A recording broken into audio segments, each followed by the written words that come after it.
Welcome. My name is Kevin Floyd, a technical marketing engineer with the security business unit here at Cisco. I'd like to talk to you about our intelligent cybersecurity for real-world applications. It provides the industry's most comprehensive advanced threat protection portfolio. Its solutions and services are integrated, pervasive, continuous, and open. Cisco's threat-centric approach to security reduces complexity while providing unmatched visibility, continuous control, and advanced threat protection across the entire attack continuum, allowing customers to take informed and prompt actions before, during, and after an attack. Okay, here's the agenda for today's presentation. We're going to go first through the threat landscape. Going to kind of describe for you the threatening things that are out on the web and email domain. And then we're going to place Joe CFO, Chief Financial Officer of a fictitious company. He's going to be a victim in this threat landscape. This whole presentation rotates about Joe CFO and how his problems are solved by using Cisco's security products. Then we'll go through the layered security protection. We'll talk about how that applies to our different security products, and then move forward to Joe CFO being protected by our security solution using web and email security appliances. And then following that, we'll go through our individual demos. First, the email security appliance demo and the web security appliance demo. So let's go ahead and get started on this great discussion. Email and web communications are evolving. People use mobile devices and laptops to send email from coffee shops, their corporate headquarters, home offices, and from airports around the world. By 2016, it has been estimated that at least 50% of the enterprise email users will rely on browsers, tablets, or mobile clients instead of a desktop client. Unfortunately, these devices open new threat pathways that cyber criminals will continue to exploit. Currently, 93% of attacks are coming through email and web. These attacks bring new challenges in each attack stage. A security system needs to evolve with this and also have features to address acceptable use and prevent data loss. Basically put, there are three stages of an attack: before, during, and after. Together, these stages are called the attack continuum. Before an attack, you need to prepare for potential threats. This is the time to set up access controls and user policies. During the attack, you need to defend against malware and other malicious programs, which involves the use of antivirus signatures, file reputation, file analysis, etc. After an attack, the threat needs to be examined retrospectively. This lets you prepare better for future threats and strengthen your security. Effectively addressing modern threats requires that we consider this entire attack continuum. The most dangerous threats can be categorized into three areas. There are watering hole, spear phishing, and dropper attacks. Watering hole attacks are web-based. They conduct reconnaissance on a target, lure them to a trusted site, and then attack and exploit. One great example involves the VFW Hall website in Washington, D.C. A group realized that many high-ranking military officers in D.C. went to the same VFW website. Instead of trying to hack a Pentagon website, they hacked VFWs. That way, when officers went to the website to check the calendar, the attackers got access to sensitive material on the officer's laptop. Next are spear phishing attacks, web or email based. They leverage social engineering to convince targets to click on a link or to open a file that will deliver malware.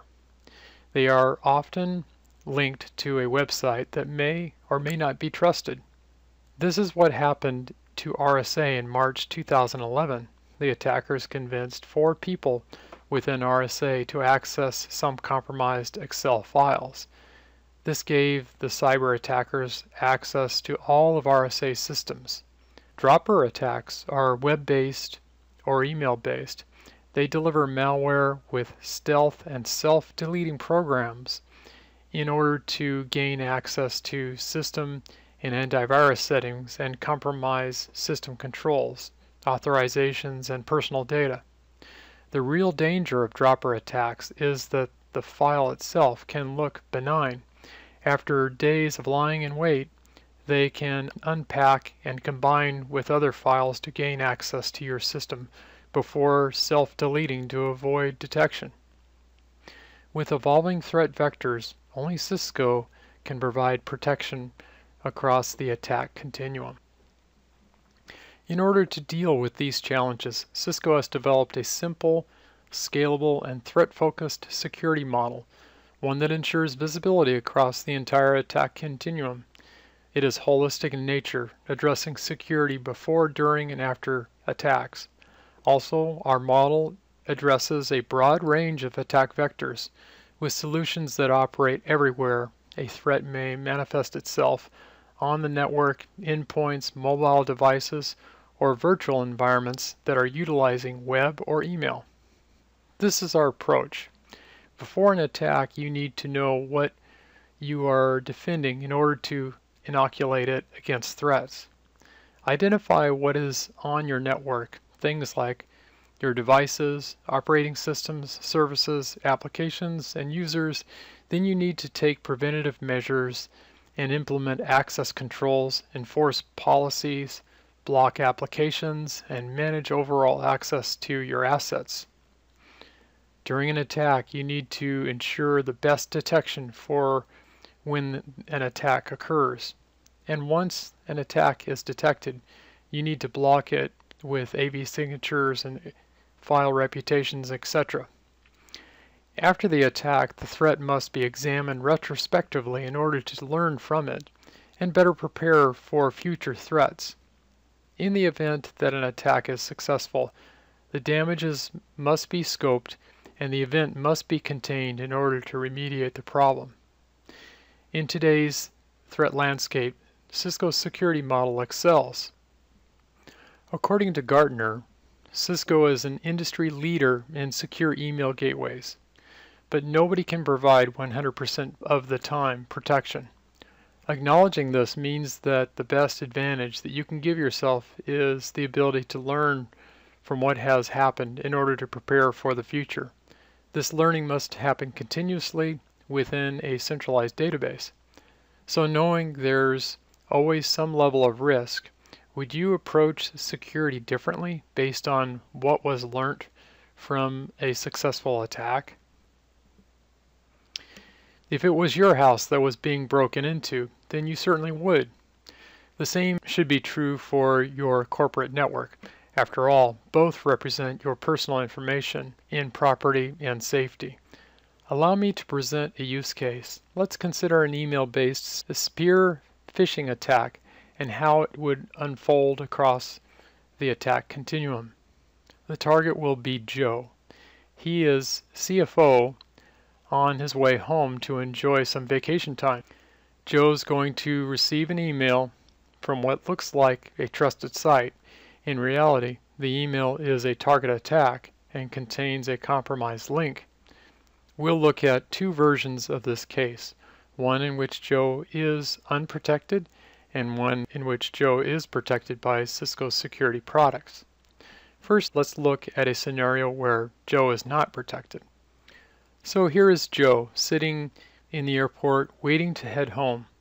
He's excited to go on a well-deserved vacation and perhaps a little pressed for time. Here he is using the public airport Wi-Fi to check his email. He just received an email from what appears to be his vacation resort.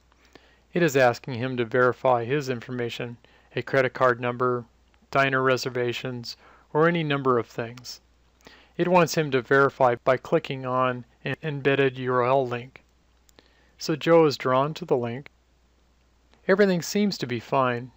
There is a factor of trust since Joe has registered his email address as part of the online registration.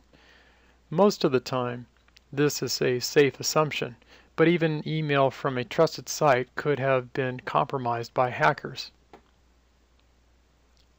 A resort video plays to Joe's satisfaction, but without his knowing, he is downloading a Flash-based video exploit from the resort's website.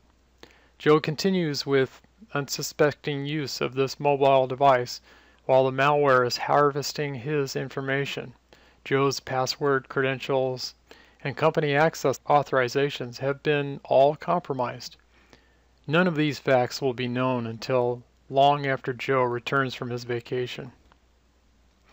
As a company CFO, Joe is an attractive target. In order to secure his and his company's information, Joe needs the best possible protection. Now let's explore the second version of the case. This time, Joe will have Cisco's Talos and layered defense products to protect him, his company's information, and his job. Before that, allow me to briefly explain and expand on Cisco's Talos. So here's the Cisco's layered defense, and we want to see how Cisco's layered defense will fit into Joe's company that is before us. We can see the network diagram, the internal network, and so forth. And outside is Joe. He is landed at the airport, turned on his mobile device, picking up his email. He's over at the airport Wi-Fi. Right here is the resort and its website. Joe is going to receive an email from the website. But in order to prevent any kind of malware infection, we need to install the Cisco's email security appliance at this point. So when the email is sent in, it's going to be screened out by the email security appliance before it is forwarded over to the groupware server inside Joe's company.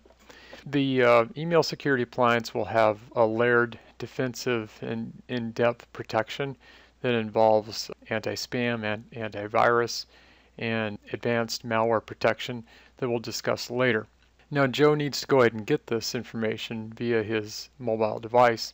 He's going to do it by logging in to his VPN. He is using Cisco's AnyConnect mobile client.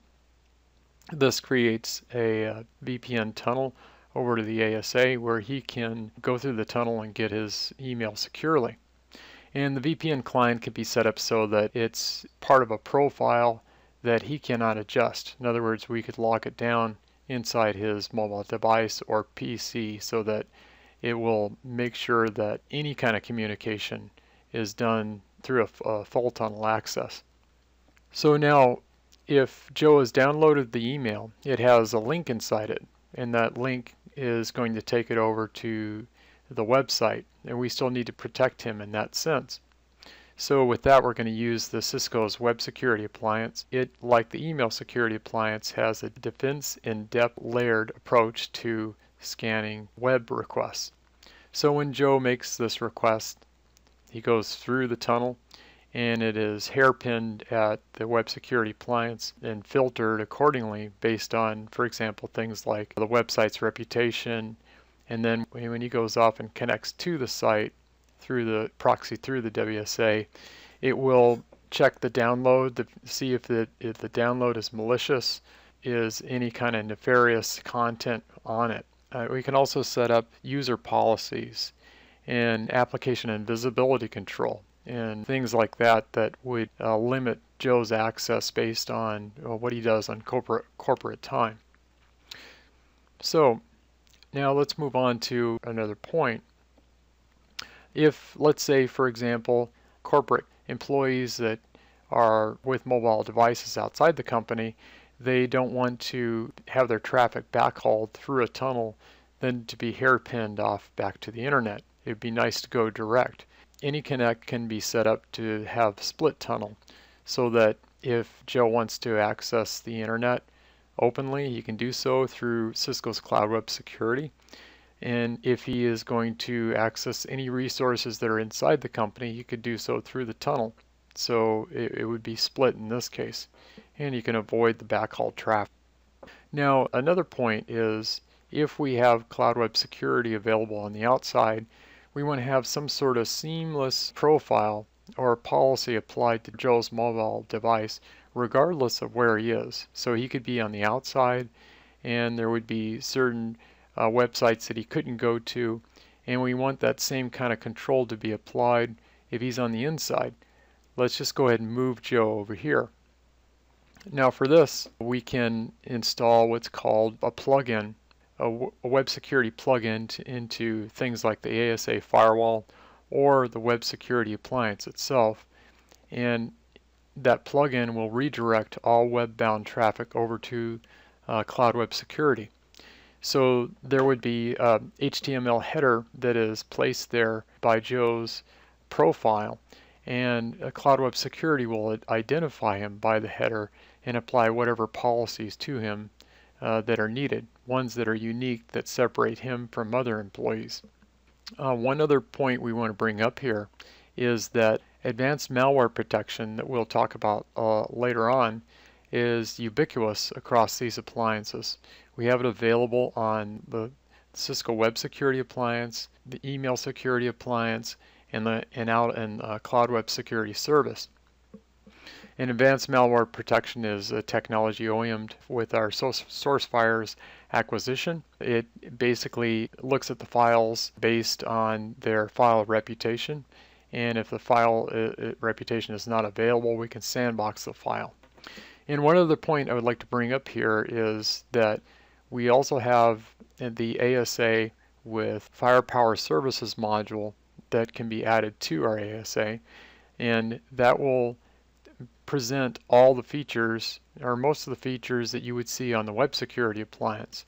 So you could have URL filtering based on reputation. All the features of content security control could be available in our Firepower Services module on the ASA. Really depends on your application and the environment. And there's different options and different deployments you can use here to satisfy your needs. And all these deployments will receive downloads from Talos. They get the downloads every 5 minutes, and this updates the signatures, updates things like file reputation database and so forth to get the most current stuff so that we could respond to whatever is out on the internet. In order to deliver continuous monitoring effectively, Talos requires cloud-backed heavy lifting. There are multiple inputs that need to be processed in order to get the kind of intelligence and insight required to deliver security effectively. Cisco has access to those inputs. We process 35% of the world's email traffic, and our Talos team has millions of sensors and global network of honeypots to collect additional input from. To gather even more intelligence, our team is now working with SourceFire's vulnerability research team, leveraging their relationships with companies such as Microsoft, Adobe, and Apple. The SourceFire vulnerability research team acquires and processes nearly 200,000 unique files every day. Talos Research's team has the ability to pool these inputs and continuously mine them for insight. By doing so, our team and Talos can discover artifacts and indications of compromise. In addition, we can use the available data to establish a baseline that we can compare new information against. Through cognitive threat analytics, we can establish a variance from the baseline that would indicate a threat based on what would otherwise look like benign behavior. All this together allows us to catalog threats and add them to our collective database in order to deliver effective security. Now let's see how Joe does with Talos protecting him. Cisco's Collective Cloud Security Intelligence Platform, or Talos, protects you before, during, and after an attack. Talos continuously monitors your web and email traffic for suspicious and malicious activity. So meet Joe again. He's using the public airport Wi-Fi to check his email. He is accessing his corporate network, just like before, via an encrypted VPN from Cisco. His mobile devices are being managed through Cisco's Identity Services engine. Cloud security and split tunneling, as we discussed earlier, are implemented for further protection, and Talos inoculates his devices against malware.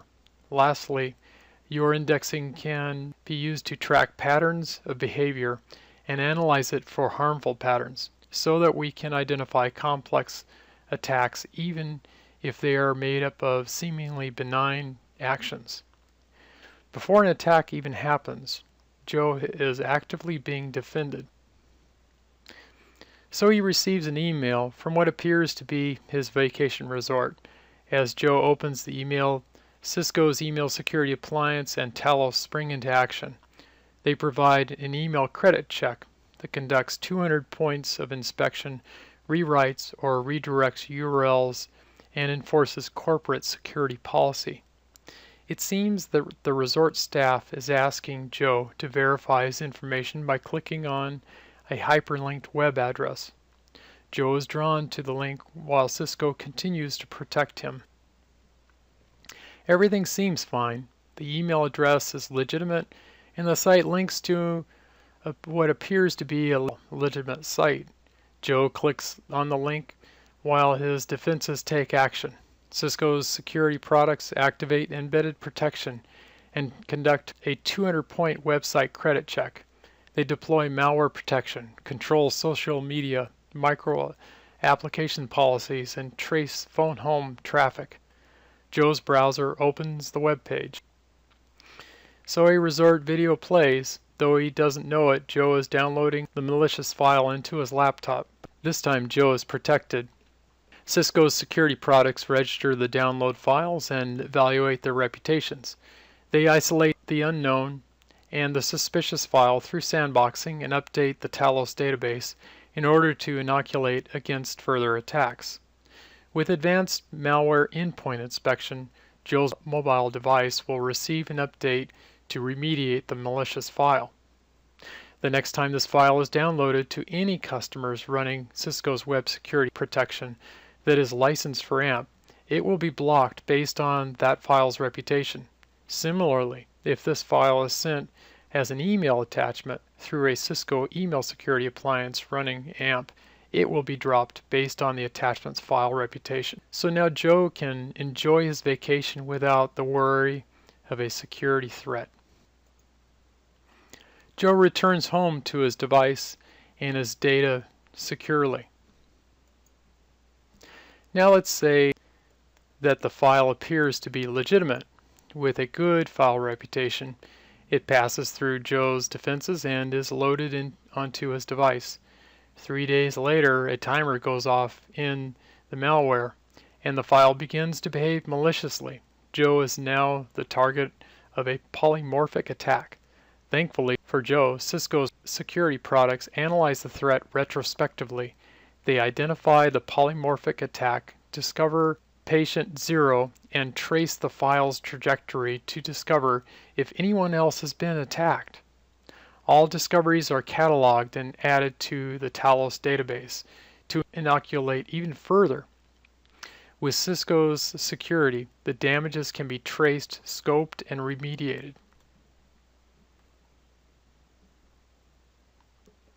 Now let's go to the lab and see the feature of retrospection at work, along with some other great threat prevention tools that are available in email and web security.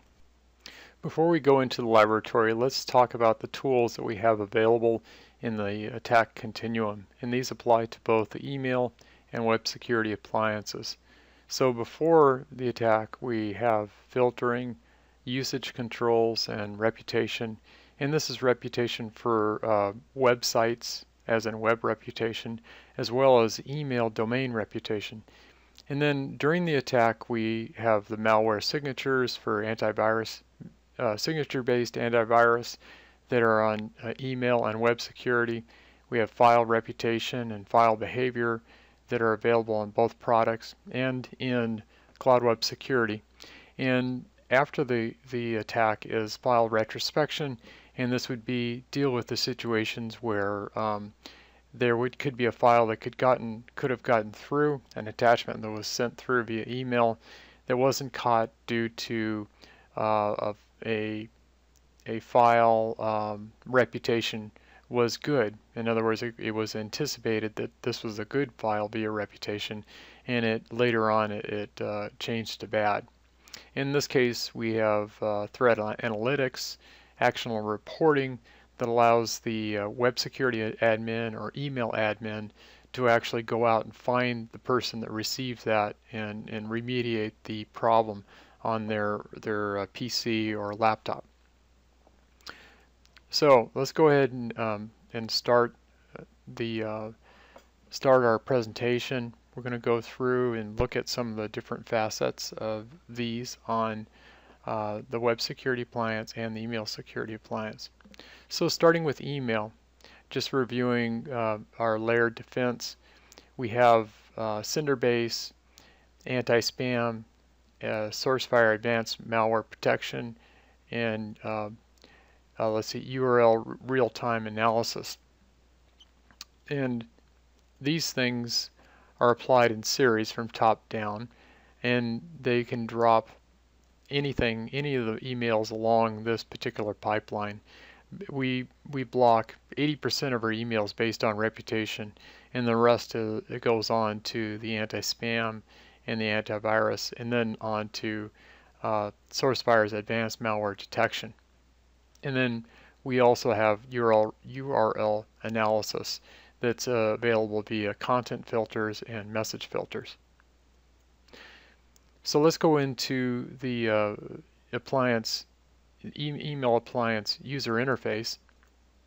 When you log into the appliance, you get a overview page that allows you to look at the overview of the incoming messages and their breakdown based on malware or good email or stop by invalid recipients, poor domain reputation scores, and so forth. And we also have a similar report for outgoing emails. Okay, and then if we come over here, we come over to, let's see, right about this number of seconds, we're going to look at the drop-down menu, and we're going to go over to our host access table. The host access table is at the very beginning of our pipeline that we showed earlier, and this really is the tool that does the filtering based on email domain reputation. You see here at the top is the relay list, whitelist, and so forth. This is a custom list we put in, but these two, relay list and whitelist, would be only hold domains that you manually put in. And a little bit further down the line is blacklist and suspect lists and unknown lists. Emails will land on these domains based on their reputation score. So we look up the reputation of a particular domain and determine its score from -10 to +10. 0 is neutral, right in the middle. Less than 0 is in the bad range.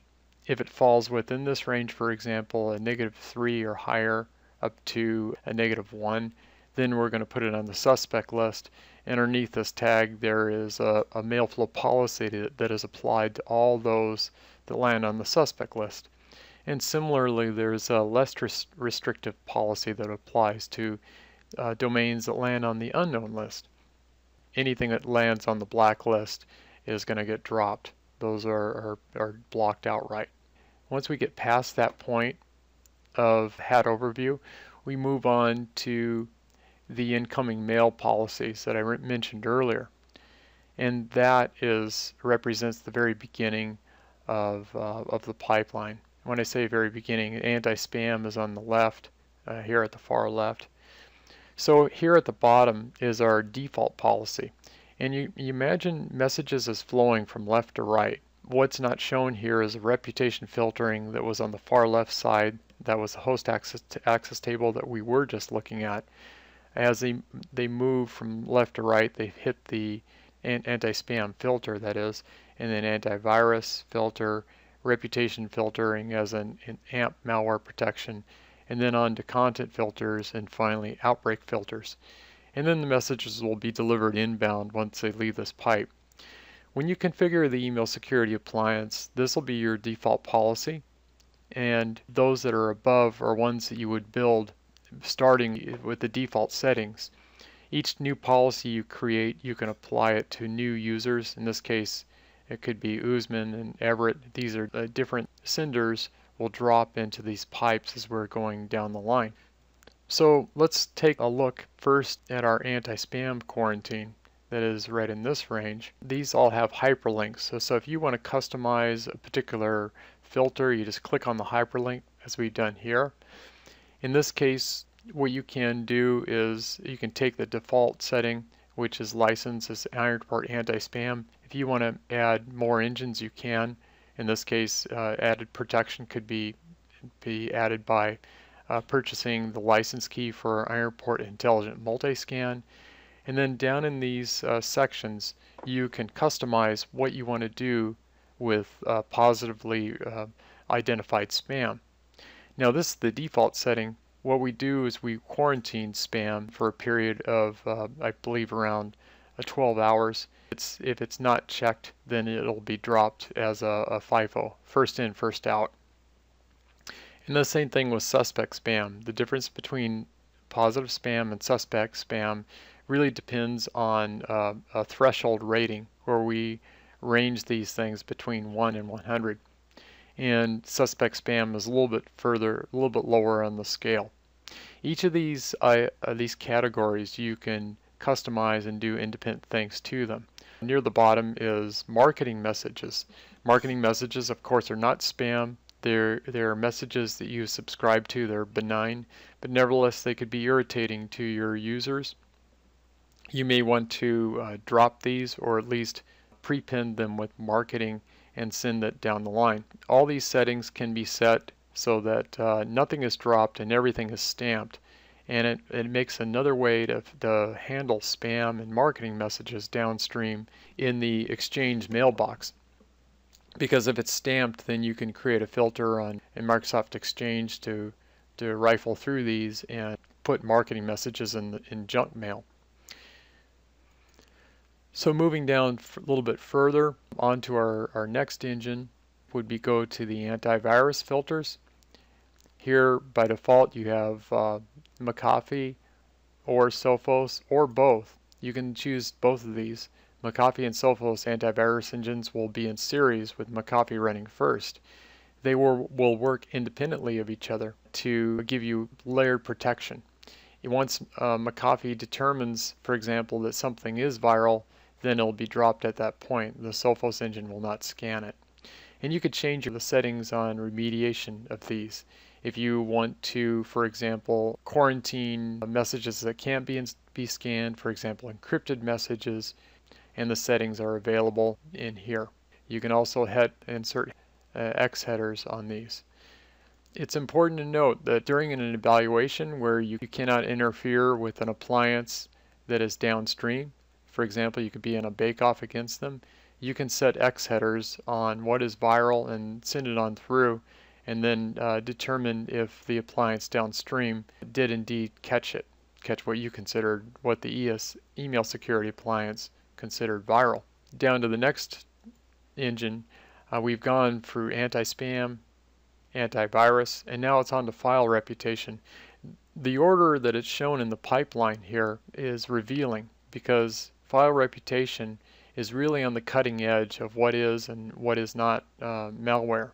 Because if Sophos or McAfee has not received the signatures yet, the AMP engine, Advanced Malware Protection Engine, will look at it, check the cloud-based service if there is a reputation for this particular file, and that is we take the SHA of the file first. If the reputation is not available, then we'll sandbox that file and determine how it behaves in the sandbox and update our database to include the reputation. If it is malicious, then we'll drop it at that time.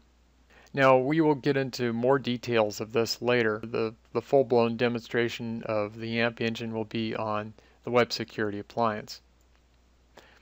And then moving on down the line is content filters. Here in content filters you can see the filters that are built, that we pre-built earlier. Gambling, adult, filter avoidance, and so forth. We'll look at these in just a little bit.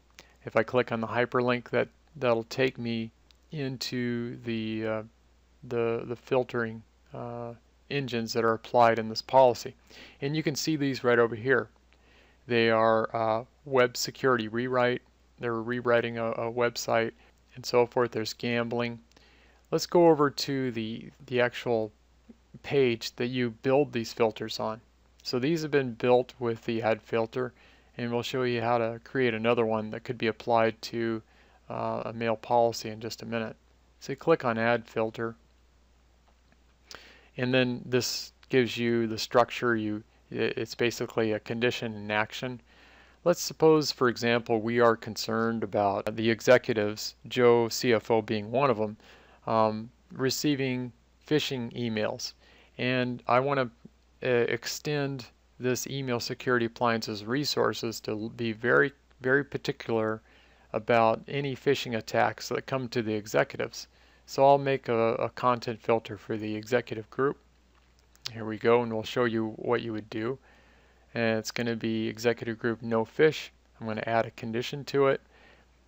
There are several things you can condition on. There's body attachments, but we're going to pick on URL category because we're looking on URLs that are inside the message. So I'm going to grab all the categories that are available here and push them over into the selected section. And click OK. And then we jump on down to add action. So anything that is caught here, here's the action that I'm going to apply. I come over to URL category and the available categories. Again, I grab all of the all that are in the list, add them to selected categories, and at this point I can choose to do several things to these. I can defang the URL, which means that I will, and defang meaning that I'm just going to replace the URL with text that is non-clickable.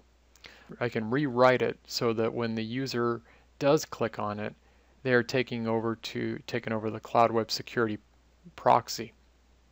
So in this case, the user would go through Cloud Web Security and it would check the reputation on that particular site before they were allowed to go there. Or I can just replace the URL with text, whatever custom text that I want to put in there. So these are things that you can do. You can apply these to, for example, all messages or all messages that don't have DKIM signing, if you will. At this point, if I wanted to apply this filter, I'd click submit, and then I'd have to go over to my mail policies, and then I click on the filter section, content filter of the mail policies, and click on that, select this particular filter and apply it to that mail policy. Alright, so we're done with that section. Let's move over to outbreak filters. Again, you click on the outbreak filters link. Here's the menu under the outbreak filters link. There are two major sections to it. There is the outbreak filters settings portion of the menu that is up on top, and notice that we specify the maximum quarantine retention time. This is a dynamic quarantine. Any filters, any messages that are considered to be a threat. And the way we do this is based on threat level. The threat levels range from 1 through 5. Any message that's detected with a 3 or higher up to 5 will be quarantined. Those that are 2 and below will not. So what you can do is if you add more protection to this, you can lower the threat level setting. Now, and this is looking for typical threats. For example, rob the broad and so forth that are known phishing attacks. Down here at the bottom, by default, this section is not enabled, and this is for message modification.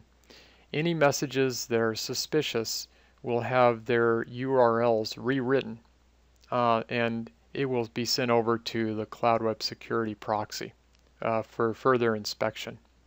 Okay, so there's a couple of places you can do this. You can either force it to happen over in the content filter, or you can let it happen by machine decision over here. Both of these and the previous one are good for configuring the email security appliance for detecting phishing attacks. but this must be set up by you. This is not the default setting. So that finishes our email security appliance. Let's change over to the web security appliance. Okay, so here's our web security appliance UI. What you see here is a reporting page on advanced malware protection. Right here you can see the top malware threat files that are monitored or blocked. What here is on the left is the SHA strings. At least these are the truncated SHA strings for these particular files, and the number of transactions that have happened on those files. And down below is the again the truncated SHA string, the file name and the file type, whether or not the transactions were blocked. In this case we have 55 that were blocked on the top row, 0 that were monitored, because monitored would be implying that the detected transaction was allowed in.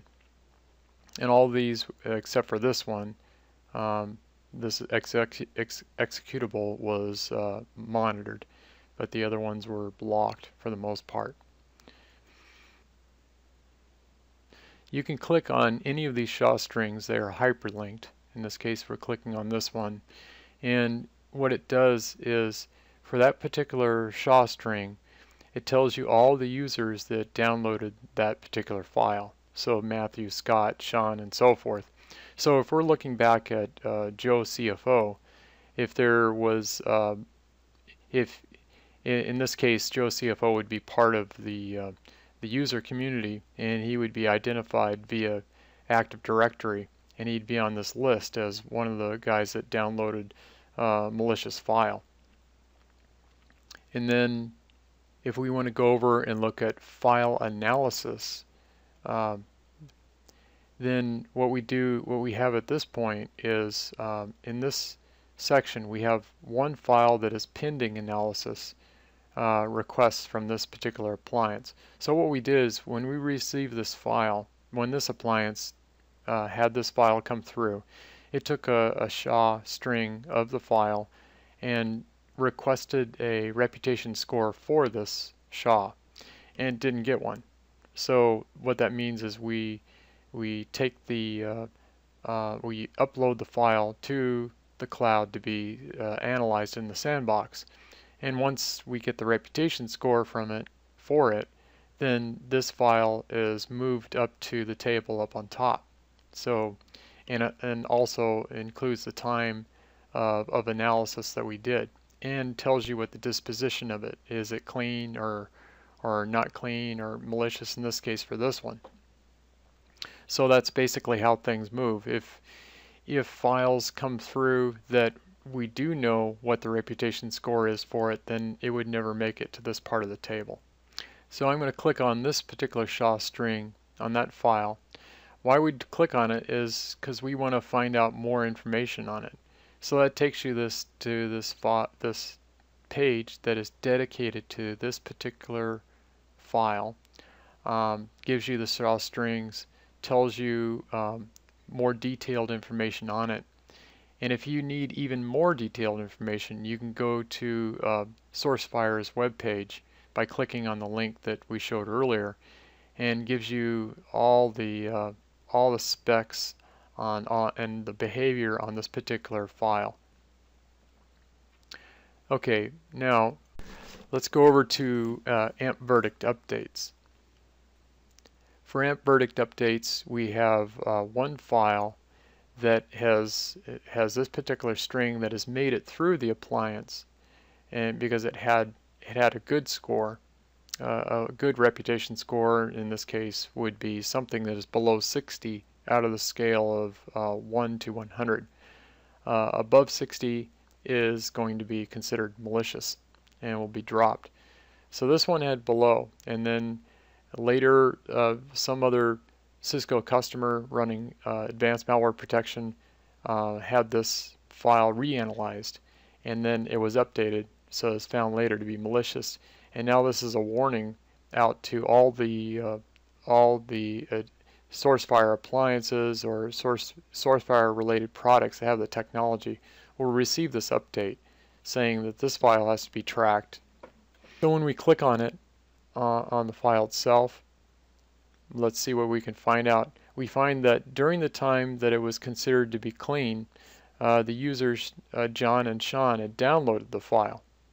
And this would be the case where, for example, Joe CFO had downloaded the malicious file if the organization was running advanced malware protection and we didn't have the reputation score for it that would result in it being blocked. So Joe CFO would be on this list. And if anybody on this list has advanced malware endpoint protection on their device, for example, Joe's mobile device, then any updates that they receive, they would receive the same updates that this device would get, the ESA would or WSA would get, and their AMP software, endpoint software, would remediate it. You've seen how advanced malware protection operates on our email and web security appliances, as well as many of the other filters such as antivirus, URL filtering on the ESA, and so forth. We appreciate your attendance on this session and looking forward to future invites. Take care. Bye-bye.